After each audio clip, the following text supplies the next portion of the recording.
So I was requested to speak on the topic you see on the screen up here. The entire Krishna consciousness process and teaching and movement is based upon loving relationships. And the essence of those loving relationships is our relationship with Krishna. Unfortunately, we have forgotten Krishna. And therefore, that's the developing part. And then the lasting part is not intermittent, come and go, but something that's sustainable, enduring, unchanging, lasting, loving relationships. And I'll begin offering respect to our founder Acharya, who's taught us how to have loving relationships. Just a little sharing. Somebody in China, I visit China, just wrote a letter. Their father died. They're kind of new to Krishna consciousness, the devotee, and her father didn't know anything about Krishna, and she knows something about Krishna because she's become a devotee of Krishna. But in his final months, because his health was weak, he was hearing Prabhupada chant, and when his daughter would come to be with him, he would chant with her. And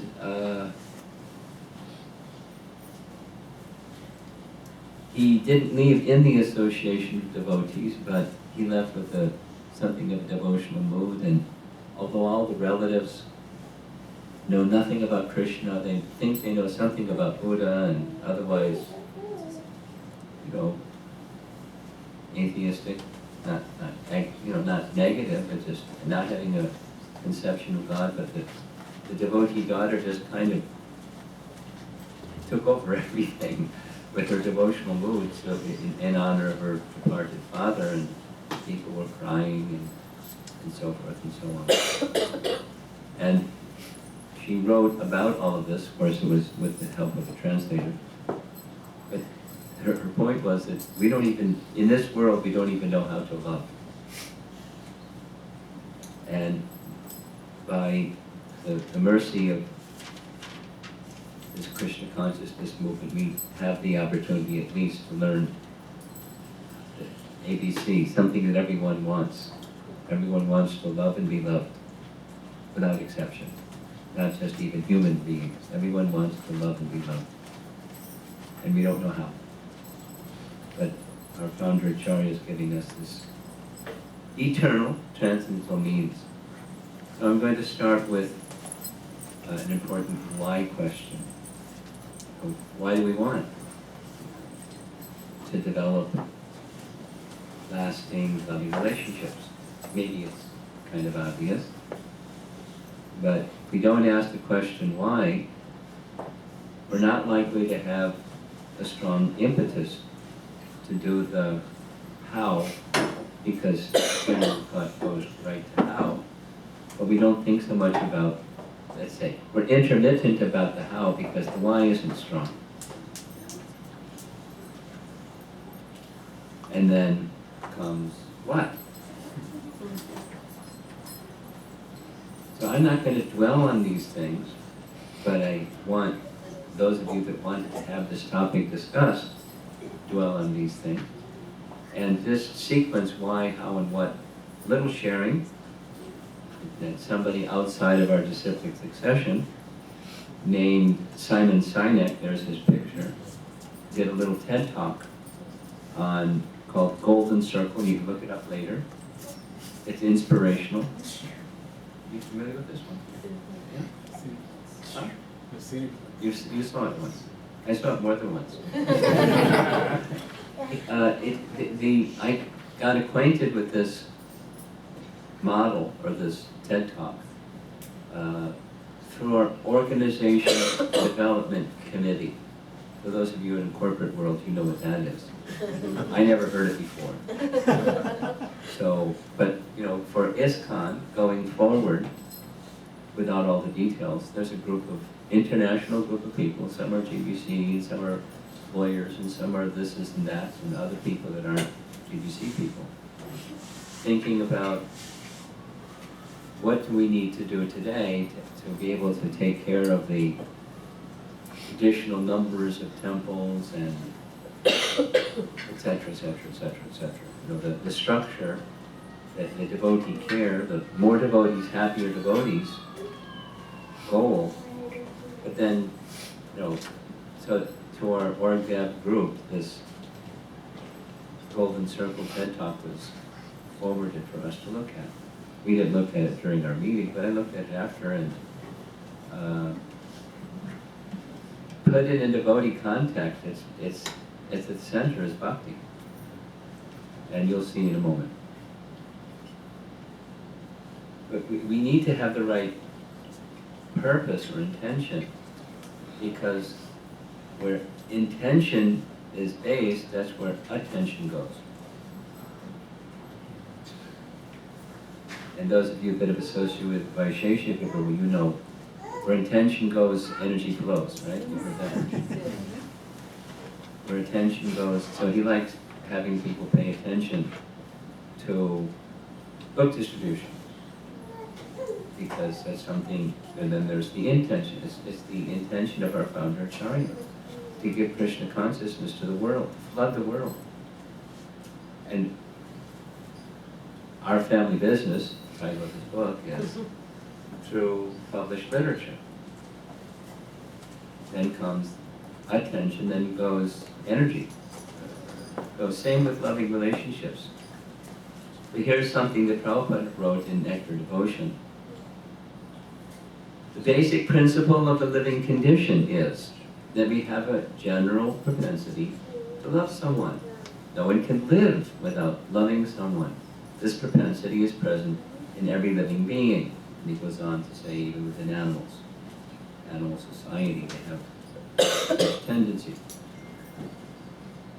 The missing point, however, is where to repose our love so that everyone can become happy. At present moment, the human society teaches one to love his country or family or his personal self, but there's no information where to repose the loving propensity so that everyone can become happy. That missing point is Krishna. Krishna. That's Nectar of Devotion. Some of you recognize this verse. This is the principal verse upon which the entire Nectar of Devotion rests. We'll say it stronger. Chaitanya Mahaprabhu came to give this world the gift of love of God, as found in the realm of Goloka, Braja Prema. He did so through the chanting of congregational chanting of the holy name. Prabhupada explained more than one lecture that I've heard. Congregational chanting of the holy name doesn't just mean with musical instruments and you sit together and chant the holy name. It means, he said, what we're doing right now is speaking Srimad Bhagavatam, hearing the message of Krishna, hearing the pastimes of Krishna, the glories of Krishna, the loving activities of Krishna. This is Sankirtan. But this process is the process to reach the goal. And the goal is love for Krishna as the resident of Vrindavan experience. That is what he wanted to give. And out of all of the most amazing associates, amazing associates of Chaitanya Mahaprabhu, Rupa Goswami was the foremost. And he was empowered by Chaitanya Mahaprabhu to understand everything that he taught him. Imagine that. To understand and realize everything that he said. Full realization of everything that Mahaprabhu said. And what he said was that gift. And then he empowered him to write it down to write transcendental literature describing all of it. Rupa Goswami, foremost. Lord Chaitanya says it twice in Chaitanya Charitamrita. He imparted his full mercy. He who was Mahavadanyaya gave his full mercy. That's a lot of mercy to Rupa Goswami. And then Rupa Goswami wrote books out of the order of Mahaprabhu, and most outstanding and well-known and foundational is Bhakti Rasamrita Sindhu, Nectar of Devotion. And that whole Nectar of Devotion rests on this one verse. Very important verse. If you don't know it already, please learn it. And not just learn it like so you can recite it in an exam or something, but understand what it means. So here's what the first part is real easy. Anyavilash shunyam jnana karmantanavatam. Avilas means desire. Anya avilash means other desires. No other desire. Shunyam. We all know what shunya means. Nirvishesha shunyavadi.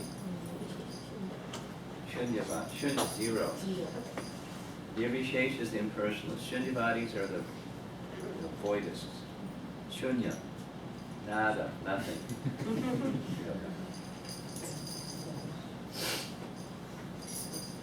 Once Prabhupada was asked, this is an explanation of this first half. Prabhupada, Swamiji, from a reporter, Swamiji, how long does it take to become Krishna conscious? Prabhupada, less than a moment. And in that less than a moment, two things. One, the tendency to try to understand truth through the power of speculation, you have to give it up. That's this jnana, speculative knowledge. Second, the tendency to try to be the enjoyer of sense gratification by developing your resources through fruitive activity, you have to give it up. Pause. Generally, people are attached to those two things. And so generally the process of devotional service is gradual. But one can become Krishna conscious in less than a moment. Just give those two things up. So that's what it's not. A definition, this is a definition of bhakti. And a good definition is saying what something isn't, in addition to saying what it is. So what it's not is speculative knowledge and fruitive activity. Nada. Shunya. That's what it isn't. So what is it? Anukodyena Krishna Anushilanam. So, I had the good fortune of reading Bhanu Swami's translation of Jiva Goswami's commentary of this verse, and I'm going to share it with you because it's right on topic. So he says this Anukulyena Krishna Anushilanam phrase is Swarup Lakshana. It's the primary characteristic of bhakti. Swarup Lakshana, primary characteristic. To understand that primary characteristic, we have to look at the dhatu of the verb. I don't know Sanskrit, I'm not a scholar of Sanskrit, but dhatu of chilanam is shil. And shil has two parts, that which is active and that which is not active. We're at the last line, shilanam. So, I was told there's going to be children in the audience, but children like school, so. We like to learn. We like to have your minds nourished with new understanding. So here we go. The active element of shil, because I'm used to hearing shila means behavior or conduct or activity or what you do. Shilanam. So, shil, he says, is there's an active and inactive. The active is three parts: the body, the contemplations within the mind, and emotion. Now, what you contemplate is certainly connected to what you feel, but what you feel is not the same identical thing as your contemplations. Thinking, feeling, willing, functions of the mind. Thinking, feeling, and willing are the functions of the mind. So what the body does, what the mind does, and the emotions that arise within the mind. Those are the moving parts of the shield. And then there's the non-moving.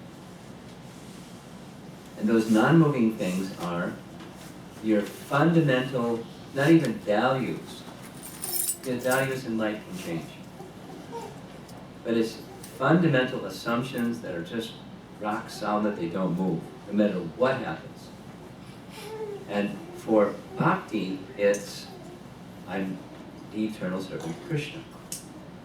And then anukulyena, he says, again it's the Sanskrit technical, kulyena is in the instrumental tense. What does that mean? I had a Sanskrit PhD. I have a few friends that are Sanskrit PhDs. Instrumental means it's imperative. It's not optional. And so you must be favorable. So for example, in contrast is Shishupal and Kamsa. They were very Krishna conscious, but it wasn't favorable. It wasn't bhakti. Because it wasn't anukulyena. So anukulyena, Krishna, and then he says this word anu means constantly. Now anu commonly means you follow. And this is stronger, it's constantly follow. You cultivate, Prabhupada uses in his preface of Nectar of Devotion. Bhakti is a sort of cultivation. And constantly cultivating the movable parts of shield, the activities, contemplations of the mind, and the emotions, resting upon I am Krishna's servant, and I'm meant to direct those three movable things towards Krishna's pleasure. That's bhakti. I could do it again because it's really important, but how does it fit into this topic of developing lasting, loving relationships? We should have a desire to have loving relationships so that Krishna is pleased. We'll say the opposite. A loving relationship that doesn't center on Krishna should be pleased is self-centered.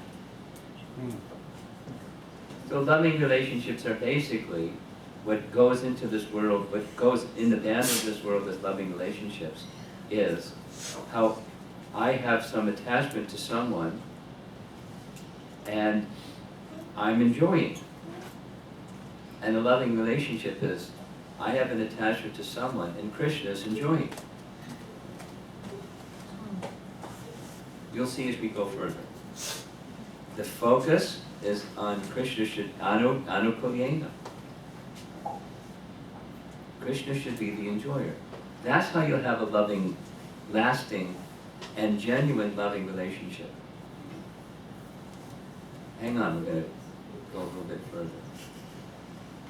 There's obstacles for getting to what this Nectar Devotion verse says. And those obstacles, according to one of the sources, is Bhaktivinoda Thakur, there's impurities of heart that take the focus upon Krishna away and put the focus upon something temporary, like, my feelings, what's important to me. So these are, according to, this is taken directly from Harinam Chintamani, thirst for the impermanent. Asat means impermanent. Sat is eternal. Asat is not eternal or temporary or impermanent, material. Now you see it, now you don't. Thirst for those things.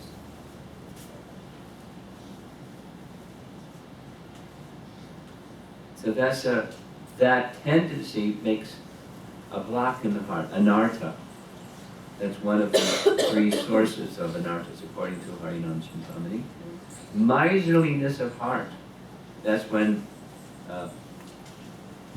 Does anybody recognize this term, Hridaya Dorbalya? It's right from Bhagavad Gita.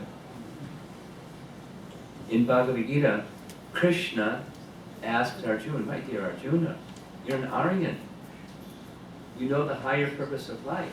How has this Hridaya Dorbalya entered into your heart? Right in Bhagavad Gita. You know what's to be done, but there's a miserliness of heart and you don't do it. You're stuck. You know, there's one thing when you don't know, it's another thing when you know and you don't do. Because you're stuck. And the third is offense. So these are three obstacles. And so the removal of obstacles, Rupa Goswami's teaching is anartha-nivritti, it's a stage of bhakti. But to do bhakti so that obstacles, really important, to engage in the process of bhakti yoga, which we're all engaged in. This is a bhakti yoga community, Krishna consciousness community. To remove the obstacles, you have to put Krishna first. Not just in name, not just in behavior, but in your heart.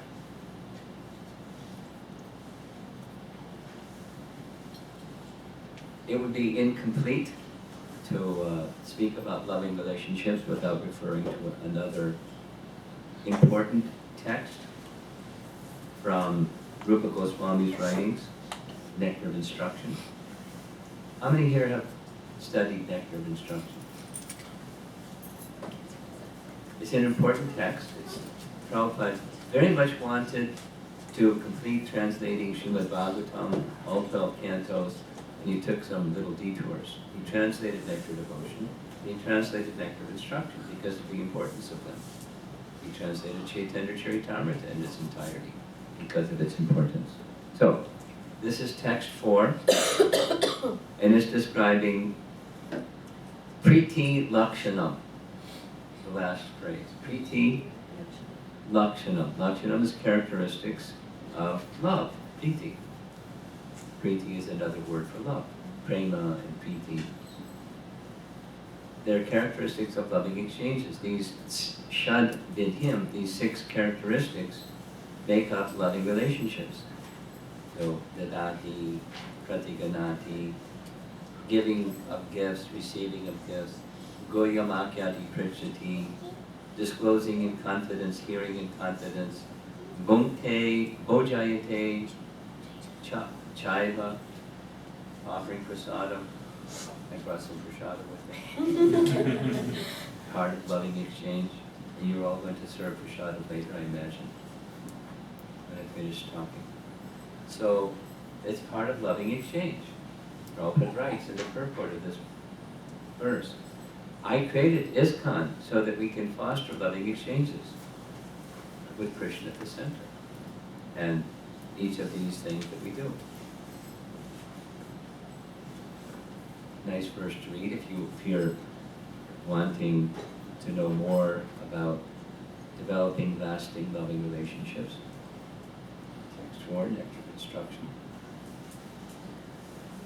One of the places that I visit annually is Gitanagari, the farm that was created in mid-Pennsylvania by the New York Temple long ago, and Prabhupada visited. And he gave it the name, Gitanagari. Where I stay in Gitanagari is, it's up on a hill. It's a home, single-family residence that Bhakti Tirtha Swami stayed when he was with us. And it's called the Institute House, without the detail. It's where he was conducting his Institute for Advanced Spiritual Technology, or IFAS. And his theme, his slogan was, spiritual solutions for all of life's problems. And he would, challenge people, tell me one of life's problems, and that you think can't be solved with a spiritual solution. Go ahead, throw it at me, and I'll throw it back at you. So, on the wall in that house where he stayed, I found this sign and I like it. It's on the topic of developing lasting, loving relationships. It's something about loving relationships. A friend is one who knows you as you are, understands where you've been,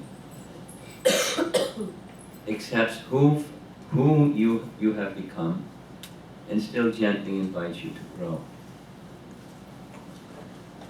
So a loving relationship is,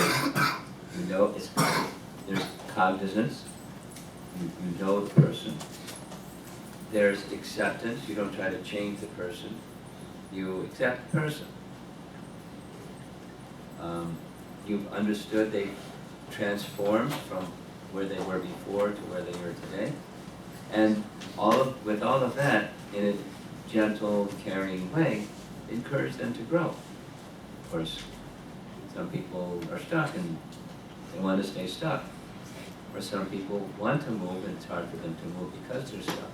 But in a gentle manner, helping the person to grow. That's part of a loving relationship. It's resting on service with acceptance of the other individual. Now, who is the other individual? I want to emphasize the importance of understanding in a loving relationship the spiritual identity of the other individual, not just the package. The spiritual conception. Because we often think of ourselves and we think of others not in terms of the soul and the soul's eternal relation with Krishna, the current situation of the package. Like, here's a little boy, and he's trying to be, let me hurry up and finish because... but he's learning something. Then there's older, we have different packages, in different bodies, in different minds, in different personalities. Psychophysical natures are different. Diversity, vast diversity. That's fine. Diversity is fine. Let us also understand the soul that's within, because that's really who the person is. So another reference from Nectar of Devotion, it's not text 4, it's actually text 1, is,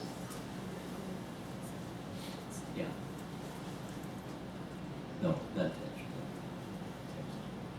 Anyway, when Bhaktivinoda Thakur, this word utsahan, any of the children here know the meaning utsahan?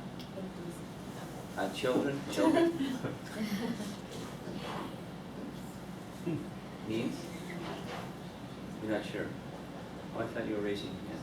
No, oh, okay. Enthusiasm. Utsahan. Enthusiasm. Utsahan. Utsahan.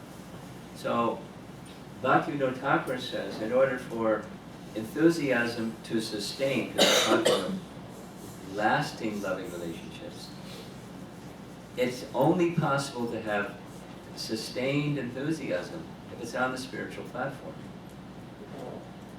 To say it negatively, enthusiasm that's not on the spiritual platform is arising from passion. And then I'm enthusiastic, and then I'm not enthusiastic. Because another mode takes over. Lamentation, oh, it didn't happen the way it was supposed to happen. I was expecting something, it didn't happen that way. So, a lasting, loving relationship has to be on the spiritual platform. We have to have a conception of the self beyond the body.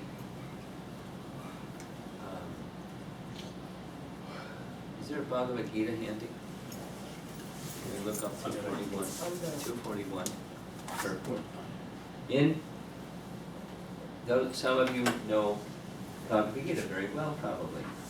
And in the second chapter of Bhagavad Gita, there's basically 3 parts. It's still the introduction to Krishna beginning his instructions, where Arjuna is bewildered, and then he finally, Arjuna says, please instruct me. And then the second part, 241, and then the second part is Sankhya. Krishna says, I'm making it simple, before we talk about what your duty is, because that's your question, let's talk about who you are. You're spirit soul. You're not the body. And there's divisions of matter, there's divisions of spirit. You belong over here, category of spirit. That's the second section. And the third section is then buddhi, how you act in that consciousness. Whoa, how to act in that consciousness. How many people in this world, not just, Hare Krishna devotees, how many people would say, Gallup poll has studied this. How many people say that they accept that there's a soul? It's 85%. How many people live their life that way? So that third part, Bodhi Yoga, is really important to live your life according to the conceptions that you believe in. And there's a big gap between the conceptions we believe in and how we act. Big gap. So Prabhupada writes, there's two phrases in this purport describing Bodhi.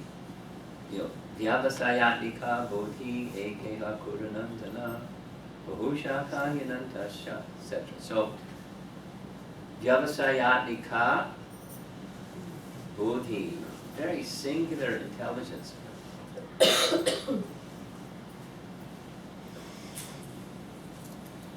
Prabhupada writes in this one purport, the highest perfection of Krishna consciousness is going back to Godhead, right? Or developing love for Krishna, right? Or what does he say? He says, he says this. For one who has realization of the self as other than this material body, because you can't get to that higher stage without this one. You get this one, you can go to the higher stage. Then he says at the end of the purport, purport.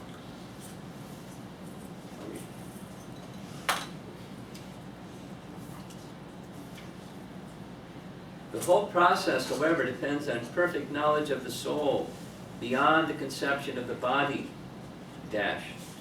not theoretical.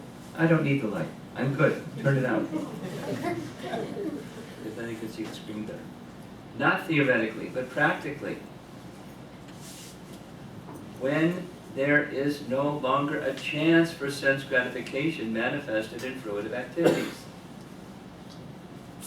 Remember that? Anyati Lashita Shunyam Jnana Karma Jnanapatam. There's not even a chance. So the conception is to the point where there's not even a chance. Forget it. I mean, it's not even, you have to forget it. It's just not there. Squeaky clean. The whole process, however, depends on perfect knowledge of the soul beyond the conception of the body. Not theoretically, but practically, when there is no longer a chance for sense gratification manifested in fruitive activities. So, if you want to have a lasting, loving relationship, you have to know who the other person is. And the other person just happens to be a spirit soul, beyond the conception of the body. Now, having said that, we have bodies, and the bodies, there's differences amongst bodies. I'm sure we've all noticed. And here's a flower vase.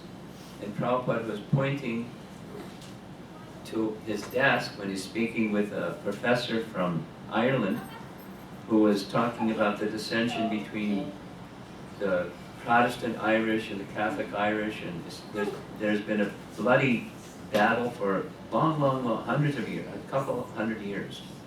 From time to time it erupts in bloodshed, people kill each other over whether you're a Protestant or a Catholic.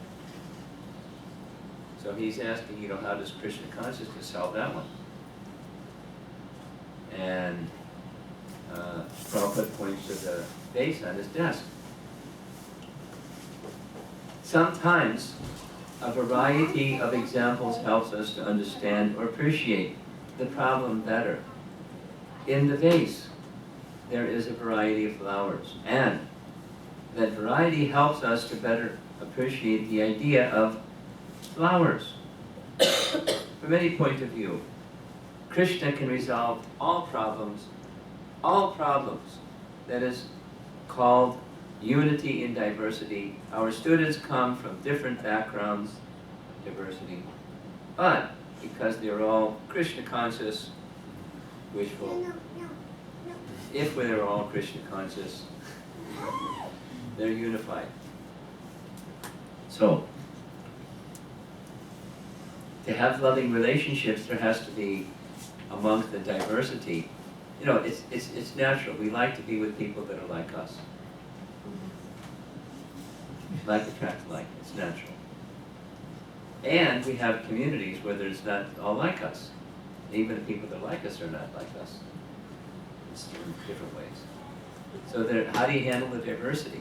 Then you get this International Society for Krishna Consciousness, because I'm assuming the question, developing lasting loving relationships isn't just, you know, like my buddy, or my wife, or my husband, or, you know, maybe it's those things, but there's an organization, or there's a community, there's a sangha.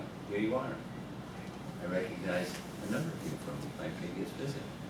You know, how to develop loving relationships when there's this diversity thing.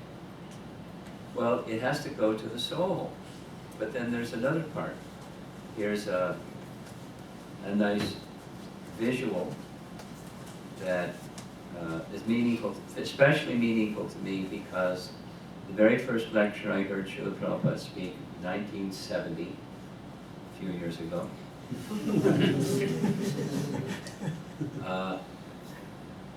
He had recently, not so long ago, had come from India, and when he spoke, I couldn't understand his accent. He probably couldn't understand my accent either, but so I had to listen to the recording of the lecture several times, and that helped me it go in deeply. So I'm sharing with you. Prabhupada made a motion with his hand like this and said, imagine that there's a pond. There's a pond. And we give everybody a pebble. And we ask each person, can you put your pebble in the pond? Let's see what happens. And someone puts their pebble in. This is what happens, little splash. Whoop. And then concentric circles go out. It's very nice. Okay. Now someone else, you take your pebble, you put it in the pond. What happens? Same thing. And the concentric circles, as they expand, look like this. But until it's nice, until the concentric circles intersect and then they clash. And then you tell everybody, okay, at the count of 3, put your pebble in the pond. There's chaos. Material life. Lots of differences, no unity. So without God in the center, we have dissension. And it's Kali Yuga. So we don't want that. That results in mundane relationships, or where we don't see the center. So in addition to the spiritual conception of who we are, we have to see that God's at the center of any relationship. And we're going to hear from Mother Teresa and then Queen Kunti, and then I think we're done. I'd like to hear from Mother Teresa what she says about this. Here's Mother Teresa from her orphanage in Calcutta. I received this from a devotee marriage counselor.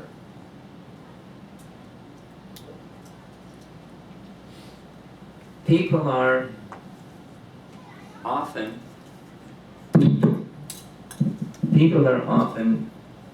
unreasonable, irrational, and self-centered. Forgive them anyway. If you are kind, people may accuse you of selfish, ulterior motives. Be kind anyway. If you are successful, you will win some unfaithful friends and some genuine enemies. Succeed anyway. If you are honest and sincere, people may deceive you. Be honest and sincere anyway. When you spend what you spend years creating, others could destroy overnight. Create anyway. If you find serenity and happiness, some may be jealous, be happy anyway. The good you do today will often be forgotten. Do good anyway. Give the best you have, and it will never be enough. Give your best anyway.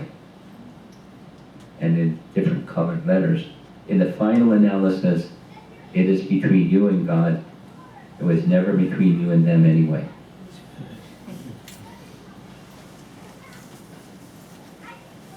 I got this from a marriage counselor because there's a devotee couple I know, and she's fantastic, he's fantastic. They got married, they were happy for a while, and then something happened. They became unhappy with each other. And they said, let's go to marriage counseling. They tried this and tried that and tried that. Nothing happened. And so I suggested this one marriage counselor, and all of a sudden it became nice again. And I went to the marriage counselor and said, what magic did you do? He said, I hardly did anything. I just showed him this letter from Mother Teresa. Ask yourselves, why did you get married to begin with? Because you appreciated the Krishna consciousness of him and her. And you have differences. What else is new?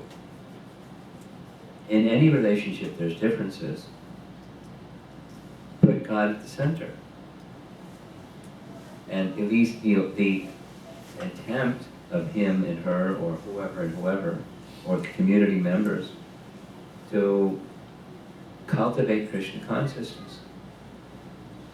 And that's the foundation or basis of the relationship.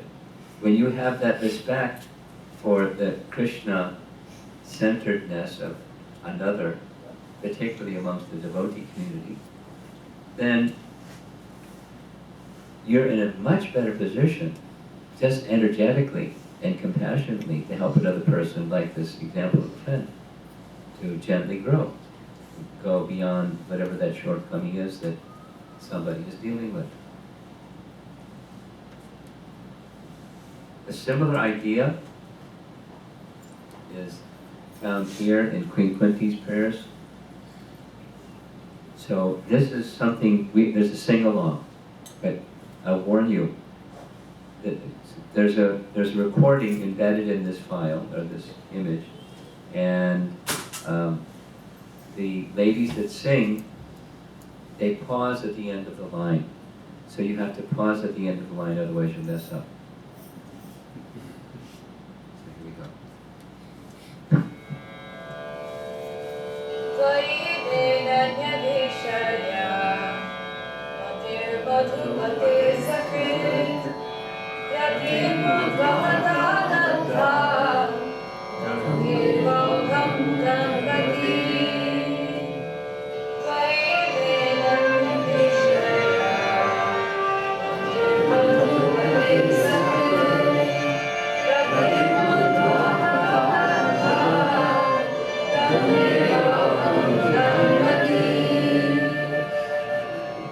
Listen.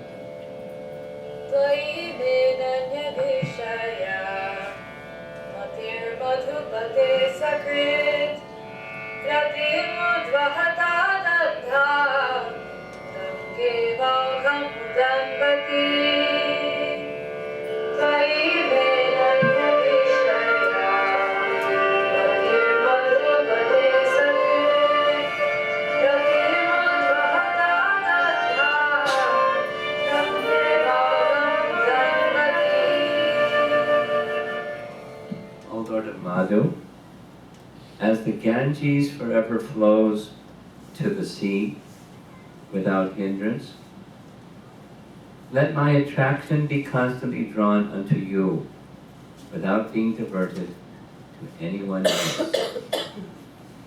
Now, Krishna is Madhu, O Lord of Madhu, and she's comparing her mind to the Ganges.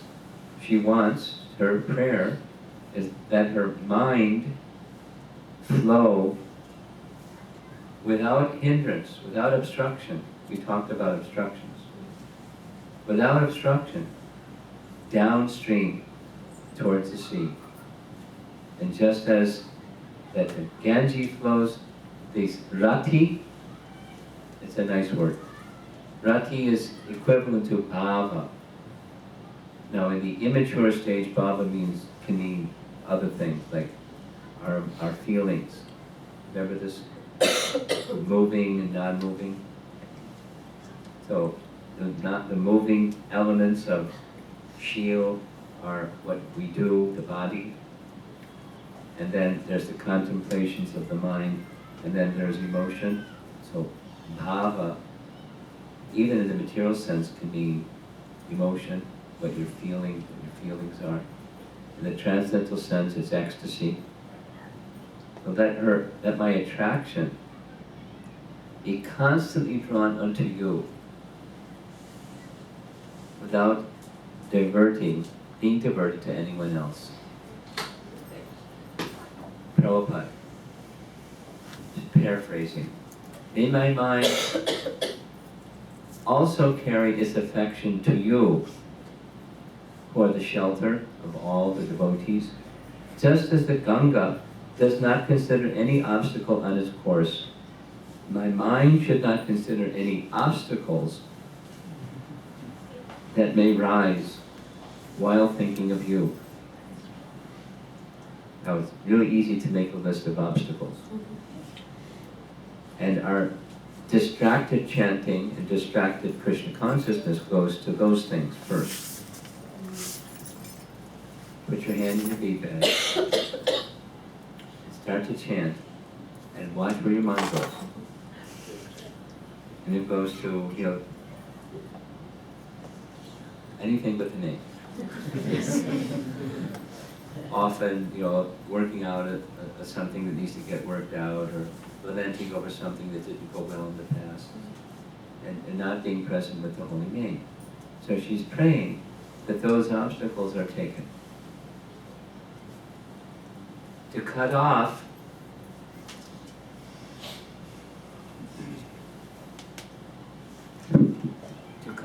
the tie of all other affections does not mean complete negation of the finer elements, like affection for someone else.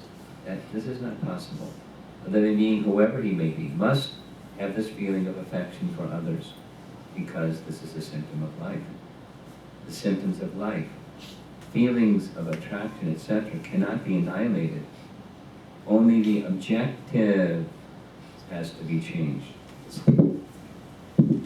Krishna Anushilana.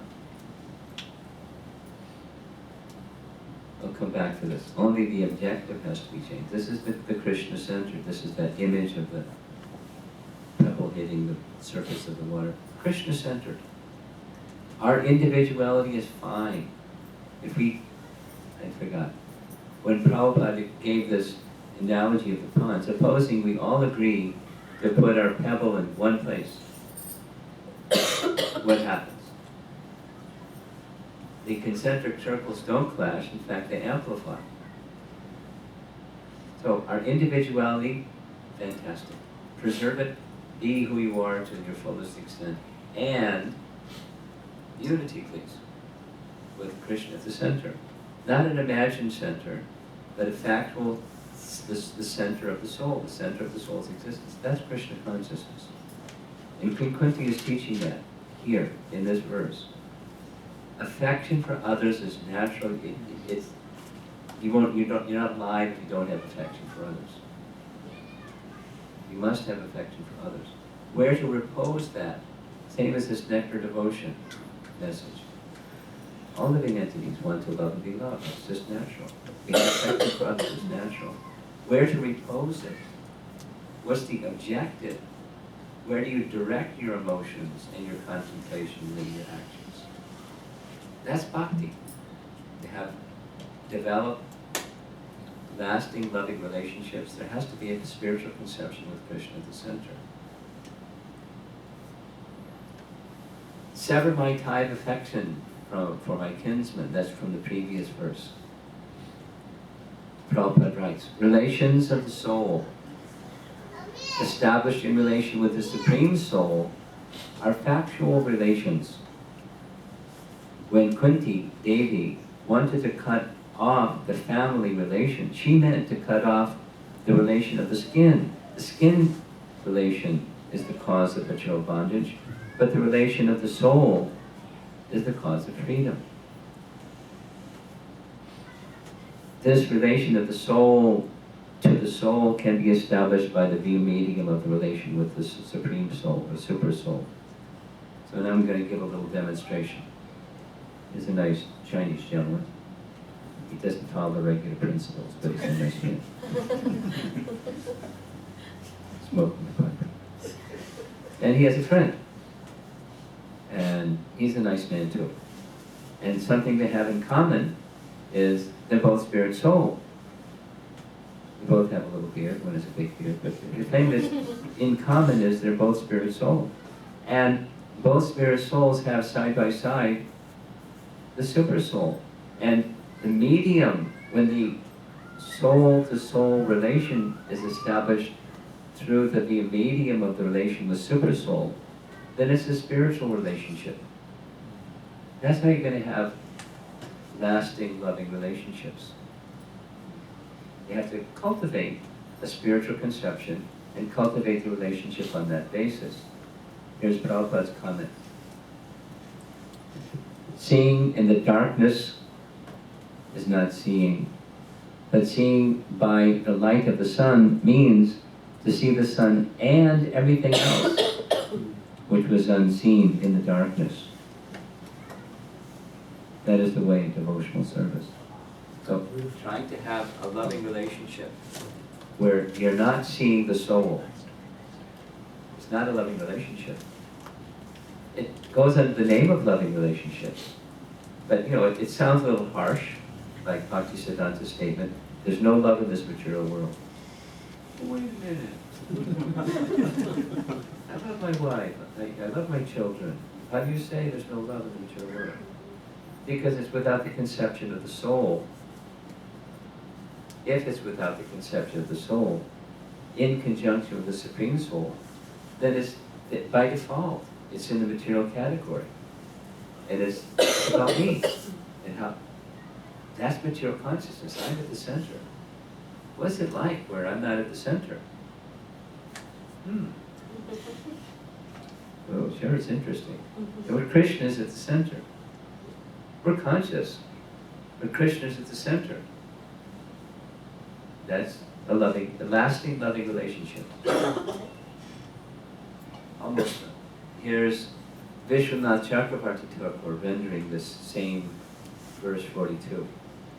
May my mind hold affection, Rati, for you, without any obstacle. Uddhava means to flow strongly. The mind should not think of anything else. Ananya Vishaya.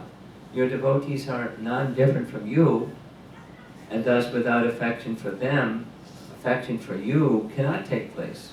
It is not possible that this could please you. This I know. Therefore let my mind have attraction for no one except you and your devotees. I prayed to cut affectionate bonds with the Pandavas and Yadavas who are your devotees. But since it is a prayer in front of you, it is meant for cutting only the material affection which arises from bodily identification. It is not cutting the affection of relations with you. I want to cut that affection which causes bondage.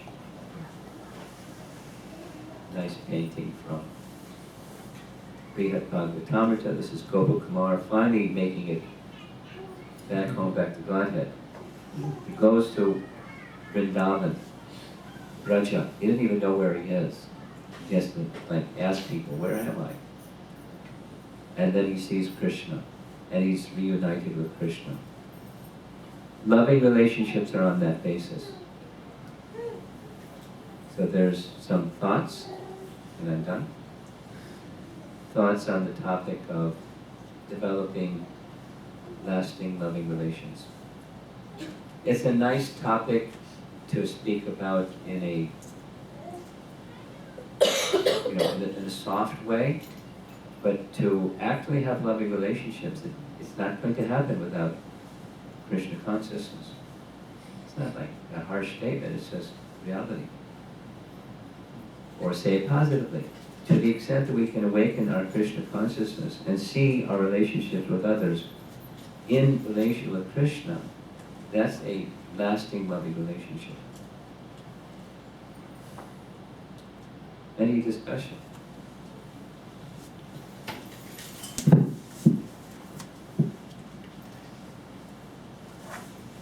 Kind of kept within the time that was allowed. Yes? Marsh, that was a wonderful class. Thank you. So many beautiful points. I had a question, Marsh. You were talking about when you said Anukuli Krishna Shilanam. You had mentioned Shila was divided into active, and what was the other? Non-active. Non-active. And the non-active, it's those core foundational truths that are not dependent on circumstance. It doesn't change. It's like timeless. Well, like, we're eternally deserving of Krishna. Like that.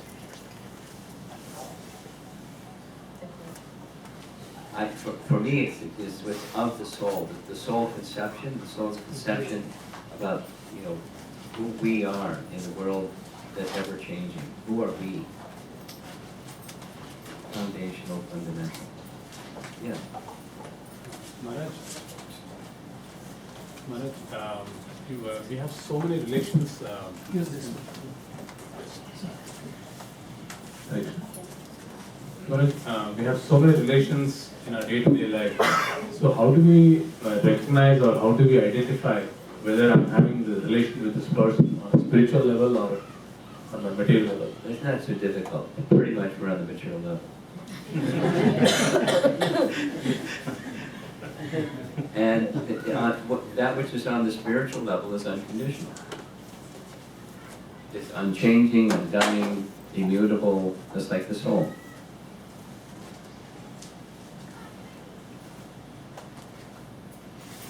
The mind is with Krishna. The mind is removed from Krishna. That's another.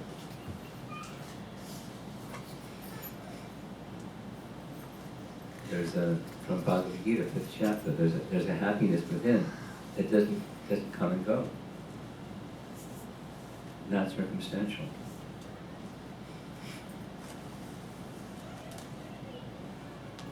Ahotikiya pratyataya yatma suprasiti. From the Bhagavatam language. Hetu is a cause.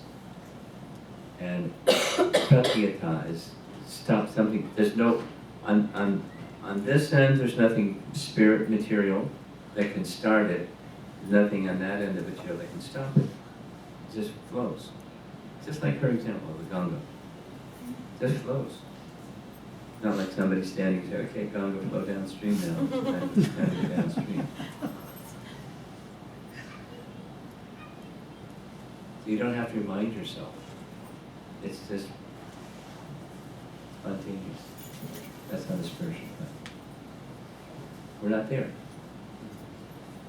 And so we follow ditthis, and we're guided by scripture, whether to turn left or right, or whether to speak this way, that way. We're regulated by instructions of scripture, the spiritual master.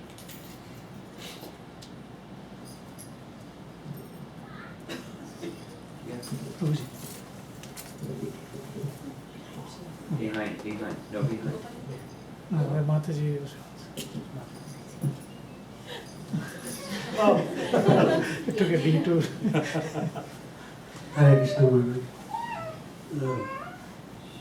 It usually takes ages and ages to build the relationship, but overnight it gets destroyed, like nothing existed. So why the destruction is so fast and construction is so slow? Well, I would say the destruction, if its destruction happens like that, then it's not spiritual. And then if it's not spiritual, then it's the mind. And the mind is chanchala. So it takes time for the mind to become steady, but a little wind and the mind is flickering. The flame is flickering. Little disturbance, like the flame in a pillar. It's because of the mind. Our relationships, our activity, our life is largely fundamental platform. We do things, but it's based upon our values and things that we think about in contemplations. I'll say, stronger. In my estimation, my experience, many people join the Hare Krishna movement with their mind. There's mental acceptance of things. I mean, just like you gave one, we're spirit soul. No one here is going to disagree. Well, we're here because we accept we're spirit soul. And how many of us live our lives day to day like that?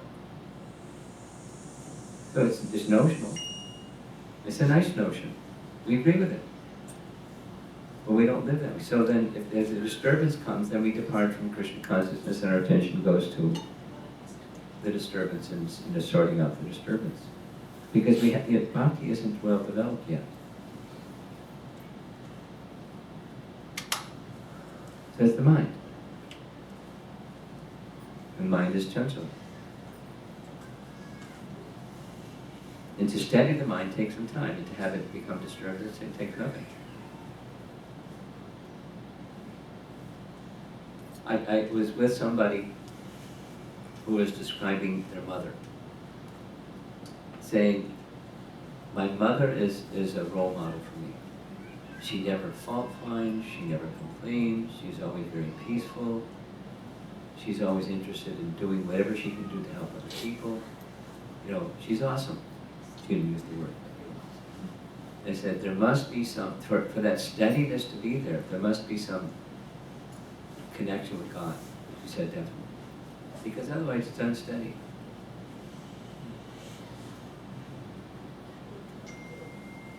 So that even if one doesn't have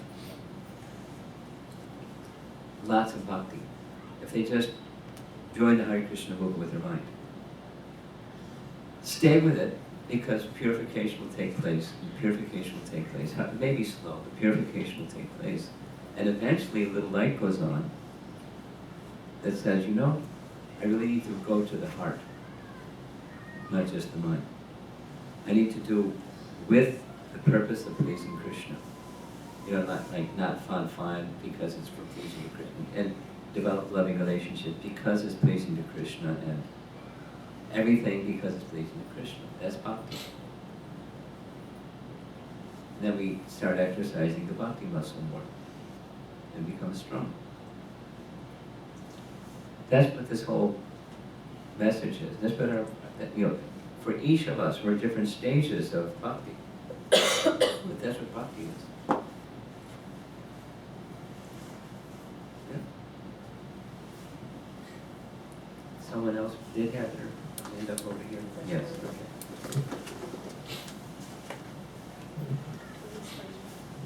Okay.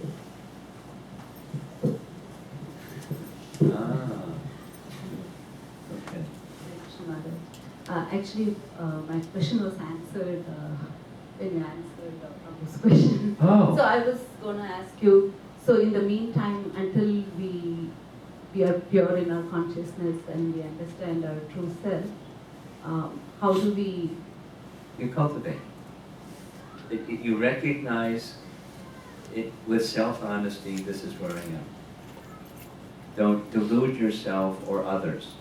Be self-honest and and then at the same time know where the goal is. And from where you are, you accept where you are. And you have a sense of what the goal is, and you do something that's a step, a sustainable step in the direction. Sadhana. Abhyasa. You cultivate. Bhakti. Prabhupada's name. Bhakti is a sort of cultivation. Thank you, Mother. Actually, Prabhu, I remember your lecture from you, Vrindavan, Maharaj. Which one? It was your last visit to New Vrindavan. We also have the Mother Teresa's the instructions.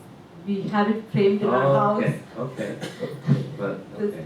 And I asked you a question then, Maharaj. And I don't remember. I know. I still remember the instruction, Maharaj, and we are still trying to put it into practice. Thank you very much, Maharaj, for giving the same message again. Well, it obviously made some impression on me, because, just the practicality of, here are these two lovely people, and they're not getting along. Because they forgot the center. And when they started thinking of the center, not only they started getting along, but they started helping each other overcome whatever that shortcoming is in the other person that was irritating. Not only them, but others. They're not there yet, but they're helping each other gently to go. Forget Krishna at the center, and it's just not. It's certainly not a loving relationship. It's dysfunctional. So-called relationship. Okay. Thank you, Mother.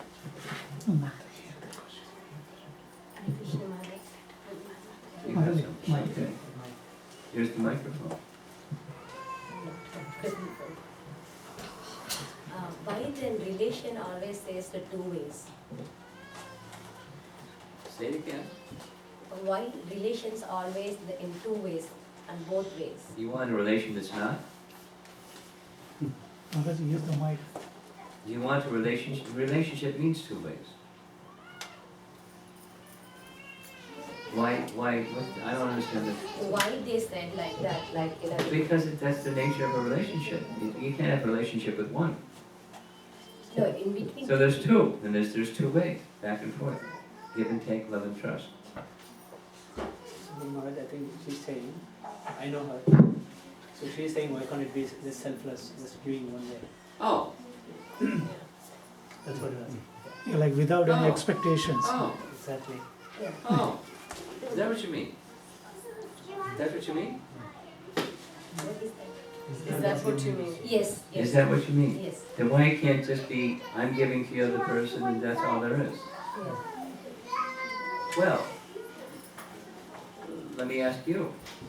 When the other person has a similar feeling, or maybe even identical feeling, what are you going to do?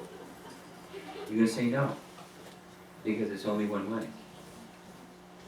Therefore, dati pratiganati, goyamakari prishati, bhunte bhojayate jeva.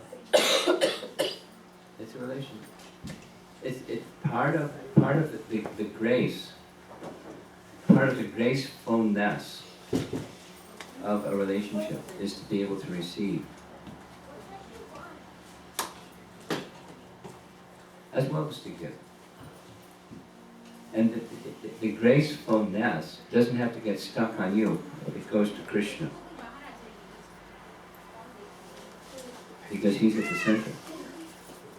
Because he's the one that's to be pleased.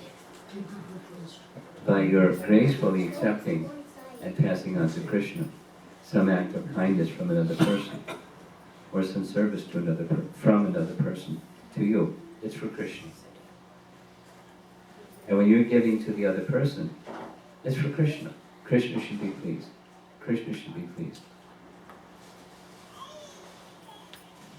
It's transparency. That means we are doing for Krishna. Yeah, you got it. Let me share something, just as a practical example. 2 cities ago, somewhere in Florida, I met a really nice man. I never met him before. And we were taking prasadam and he just happened to be sitting there. So, where are you from? Uzbekistan. How long have you been involved in Krishna consciousness? 4 months.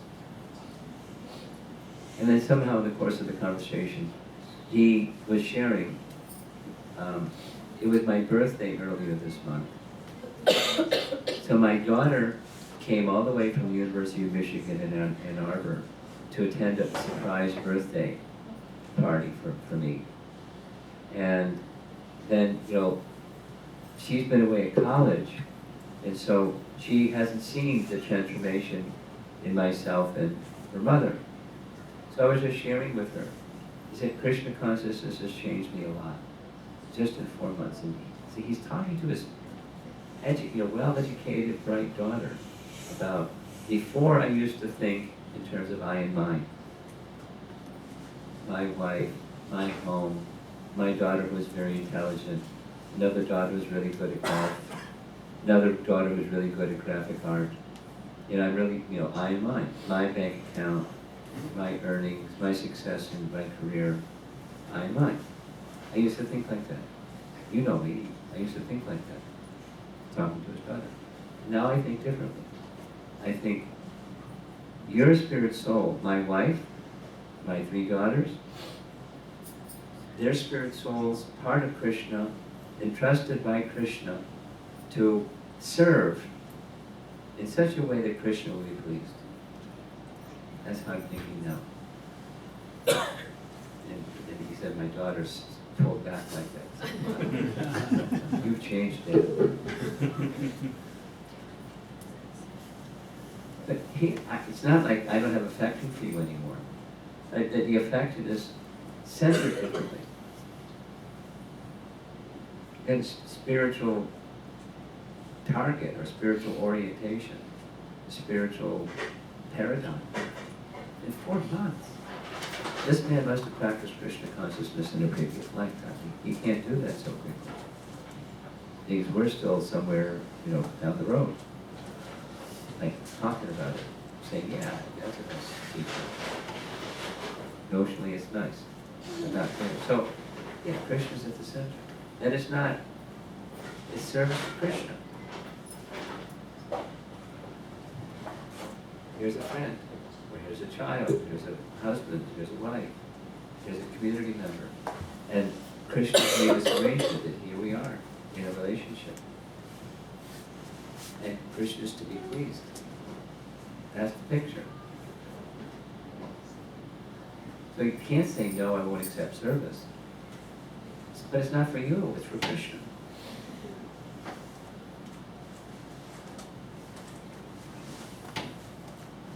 What do you think?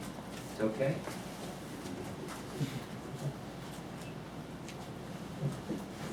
Yeah. Last question, then we're going to do what we always do. Thank you, Maharaj, for a nice lecture. I have a question about when we chant, we are supposed to have loving relationship with Krishna. What I find is that the Prabhupada says transcendental sound.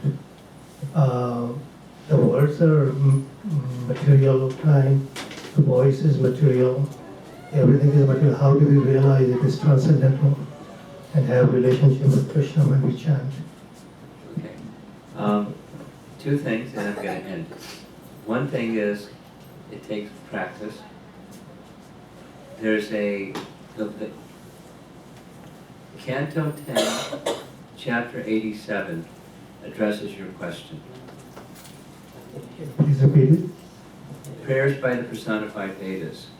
Canto 10, Chapter 87 is the longest chapter in the whole Bhagavatam. And the question is your question. And it's a long, very, very, very heavy philosophy. It's the 4 Kumaras and the Shrutis and Personified Vedas having a dialogue on this topic. It's like really hot. But the essence of it is everything comes from Krishna. So when something is used in Krishna's service, it becomes spiritualized, it can act in a spiritual way. So it's the consciousness behind the activity, not the activity per se. Second, the question that you're raising is part of the next japa retreat. I'm every day every day. I'm developing the first class, and it's just right on this question. And it has to do with the name, abhinatvam nama namino. The name and the person are not different. That's a spiritual sound. We're using the first part is we're using the tongue and the ear and lips that are material to make a spiritual sound, and it's possible because they're originally from Krishna. So they can act in a spiritual way.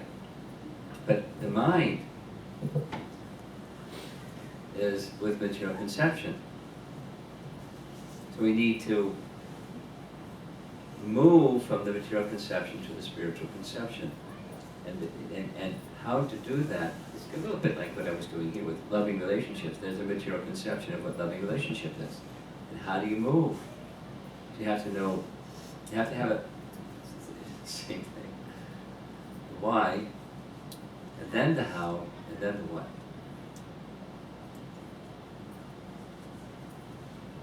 So, this is going to be part of another hour-long presentation, which we don't have time for right now.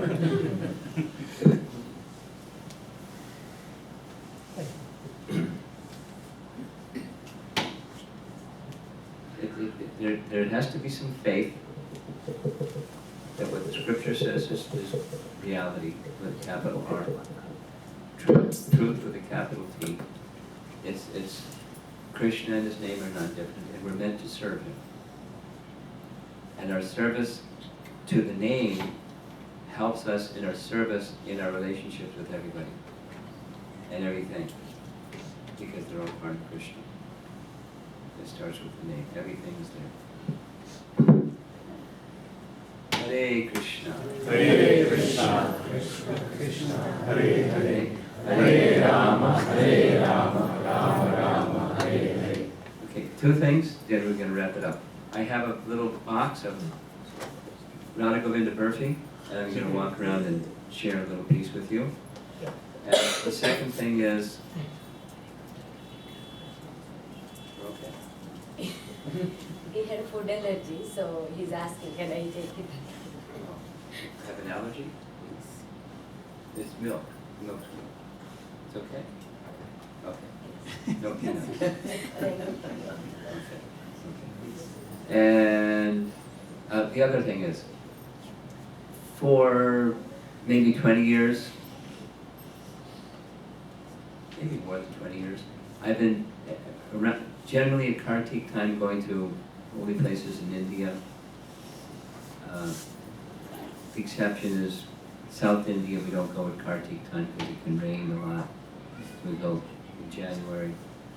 Visited holy places in India, take groups of devotees. And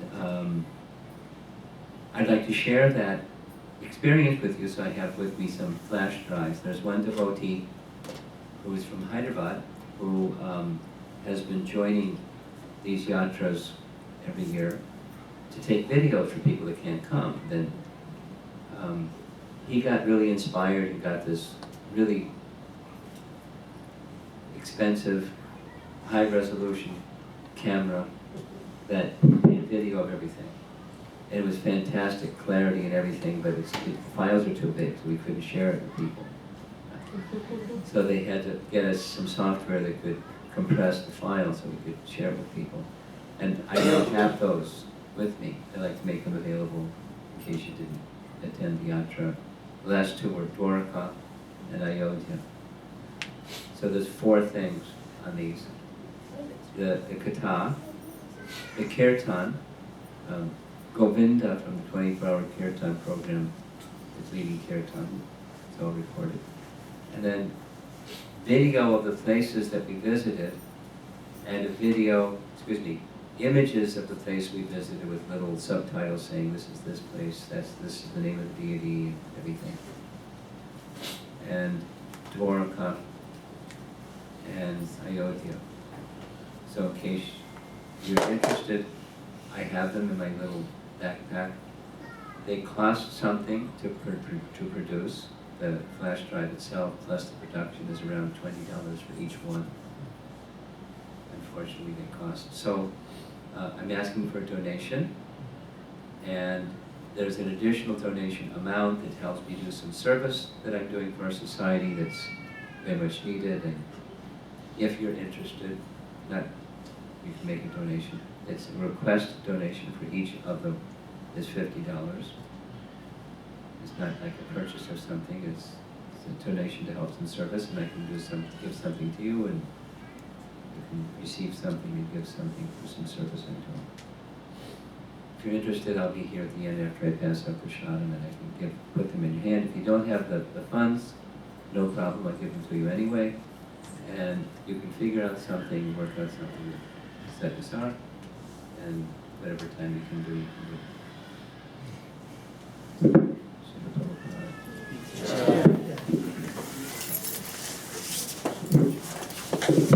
HH Romapada Maharaj ki. This was such a wonderful presentation.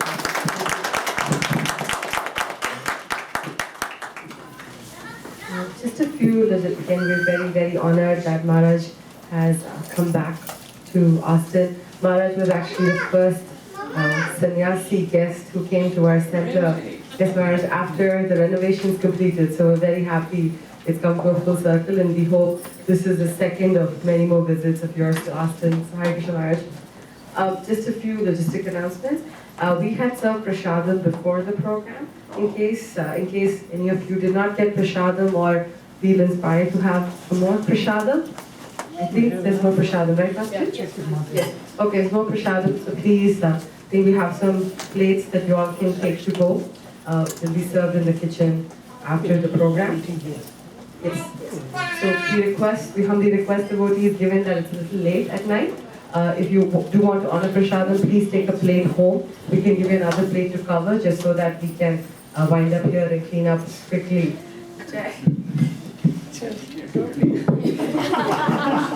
We also like to thank Rangarao Prabhu, Sujata Mataji, who actually sponsored the program today. They were very inspired to sponsor this program. So maybe we can all chant Hare Krishna Maha Mantra for Rangarao Prabhu and Sujata Mataji. Hare Krishna, Hare Krishna, Krishna Krishna, Hare Hare, Hare Rama, Rama Rama, Hare Hare. Hare Krishna, thank you so much, devotees, for coming for the program. We hope to see all of you on Saturday at Sankirtan at distance for Earth Day. And if not, then we'll see you on Sunday for Sunday feast. Hare Krishna.